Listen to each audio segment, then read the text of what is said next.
Hello and welcome to the Talk Villa podcast. I'm your host, Samit Paul, and we are looking back at a brilliant result as Aston Villa secured a 3-1 win away at Bologna in the first leg of our Europa League quarter-final tie on Thursday night.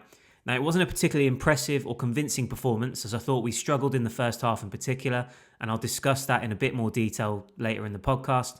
But ultimately, we take a commanding advantage back to Villa Park for the second leg next week, and we started what is a season-defining run of games in positive fashion by getting the desired result. Now, as with every game, I'll be discussing my 5 key talking points as we have a deeper dive into our win over Bologna. But first, let's have a listen to the boss, Unai Emery, and his thoughts on the game as he spoke to Villa TV. Fantastic result and fantastic our supporters. I think 2,500 supporters with us here today. Wow, really thankful. We are feeling them following us and supporting us and helping us. And of course, our responsibility is to try to get good result through playing well. Maybe we got good result and didn't play very good, the first half especially. The second half we played, I think, 30 minutes, fantastic 30 minutes the second half. But the match is not over. The round is not over. The second leg is going to be very important in Villa Park. Extend the 90 minutes we play here with the result we achieved here, fantastic result. But respecting them because they are a team. For example, like in Rome, they were winning 1-3 away. It's a team so competitive, and they are not giving up. And we are going to respect them as well at Villa Park. And I want to enjoy the momentum today with the support that they were with us, with the support that they were following us by TV. And now in Villa Park next week, of course, happy, but as well keeping balance. Getting balance in our first leg, how it's coming the second leg the next week, and of course it's really very important for us this result, but still the second leg to play, and now focus on Sunday and Nottingham and enjoy, because we were really being so excited again coming back after 2 or 3 weeks not playing, and again to try to meet together the players in Europa League and now in Premier League. We are very, very excited and a huge motivation to play Europa League and Premier League in the position we are. And of course, now Sunday, I am waiting now how we can keep going in Premier League like how we finished against West Ham. That was Unai Emery speaking to Villa TV after our 3-1 win over Bologna. So on to my 5 key talking points then, and let's start with Villa being far too passive and sloppy in the first half, which essentially created the problems that we encountered in the opening 45 minutes. We've seen this through the course of the season where Villa can be guilty of being too passive in games, and that lack of tempo and intensity invariably causes us problems. Combined with the sloppy play on the ball, as I thought we surrendered possession far too cheaply immediately after winning it back on countless occasions, it was a really difficult watch in the opening 45 minutes or so as Bologna went close to breaking the deadlock time and time again.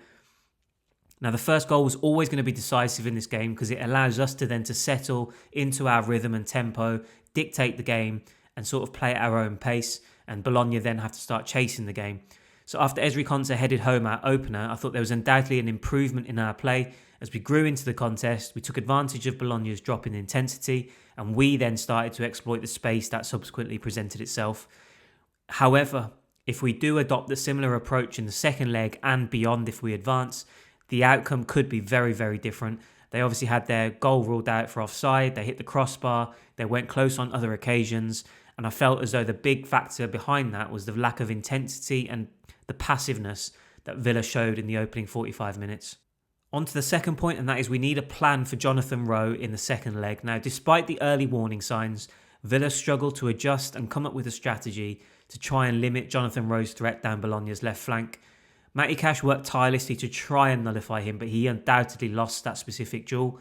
So ultimately, if he doesn't receive the necessary help from his teammates around him to shore things up down our right side, we're going to have another problem again in the second leg. Now, that is one of the many areas in which I feel we do miss Boubacar Kamara's presence. It's so easy to envisage him sort of effortlessly floating across, providing cover to shut off that space that Rowe found when cutting inside. That then forces him wide onto his left foot, and you'd like to think that that's less of a danger for us. So whether it's Amadou Onana carrying out the same role more effectively in the second leg, or John McGinn being tasked with more defensive responsibilities to get back and double up on Rowe next week, we must draw up a plan to keep him quiet in the second leg. The third point is the welcome return of Youri Tielemans to our starting 11, and that being a major boost for us. Now, although he wasn't at his influential best in this one as he continues to regain his match fitness and sharpness after his lengthy spell on the sidelines due to injury, it's so important to see him return to the Villa starting lineup. He did end the game with 2 assists, and so he still proved to be decisive with 2 really dangerous crosses from corners. There's little doubt though that he can gradually improve and become more fundamental in our push to end the season with success. I do feel as well that there's also an element of raising the game of those around him just by being in the team as well. So whichever angle you look at it from, it's a huge boost to have the Belgian international back starting games for us.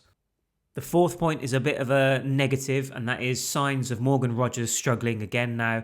It felt like a recurring theme in this game that Rogers was losing possession over and over again. He had 27 touches and he was limited in terms of providing a threat for us in the final third, but he was dispossessed or gave the ball away 9 times. Villa's poor play as a collective absolutely didn't help him. There were others who struggled in this encounter. I thought Emiliano Buendia was really poor for the opening sort of 45-50 minutes.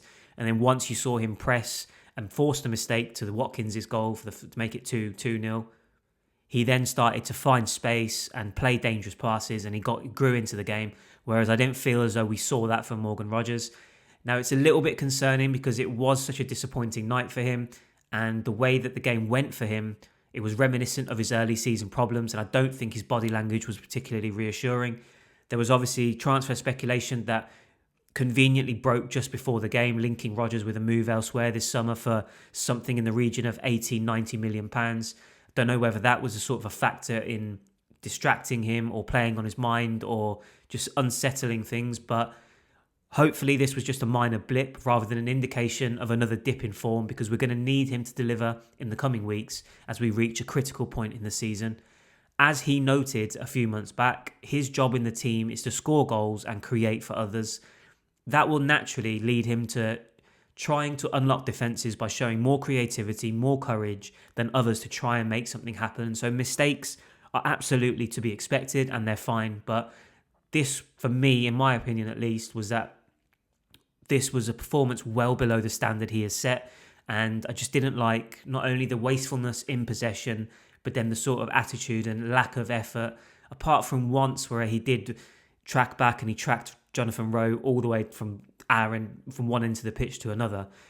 There just wasn't that sort of... There was a lack of intensity about his defensive work that also caught my eye, which was disappointing. But like I say, hopefully it was just a one-off and he can get back to playing a key role for us from next week onwards. The fifth and final point is more of a positive, and that is Ollie Watkins looking hungry and back in form now. He looks to be hitting form at an ideal time. He built on his goal against West Ham prior to the international break with a brace against Bologna. I thought his first was a really composed and clinical finish, and he took full advantage of some really poor defending for his second with the late corner to restore our 2-goal advantage in stoppage time with another smart run and conversion in the box.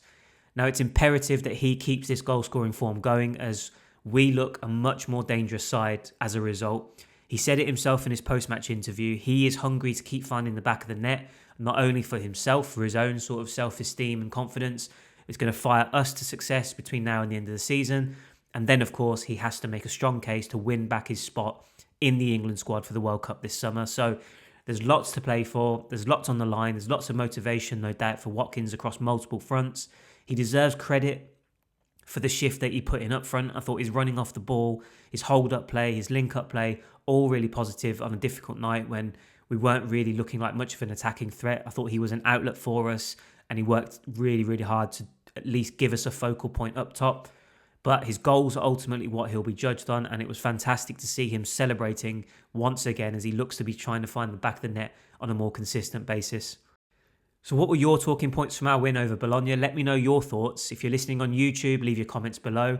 For those listening to the pod via Apple Podcasts, Spotify or other means, please head over to talkvilla.substack.com and get involved in the conversation over there.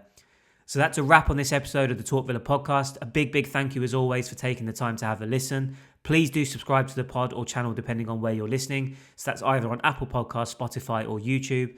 Please also give the episode a like or leave a positive review if you've enjoyed listening to it. You can sign up to the Talk Villa Plus newsletter on Substack for ad-free Villa news, opinions and analysis, all of which is delivered directly to you. And there is also an option of a paid subscription for bonus content. All the details will be in the description of this podcast, but for more, please go to talkvilla.substack.com and subscribe over there. So although the performance level must improve if we are going to kick on and go all the way in the Europa League and also try and secure a top 5 finish in the Premier League to give us another avenue to getting back to the Champions League next season, it was a great way to return to action after the international break in terms of putting ourselves in a really good position to advance in Europe. As the old adage goes though, it's only half time in the tie, so the job is certainly not done. We've seen Bologna can carry a threat and cause us problems, so we have to be at it from minute 1 at Villa Park next Thursday. But it's a great start and hopefully we can carry that momentum into the weekend when we travel to Nottingham Forest on Sunday, looking to tighten our grip on a top 5 position in the Premier League standings. I'll be back after that game to hopefully discuss another winning performance. But until then, enjoy the win, Villains, and up the Villa.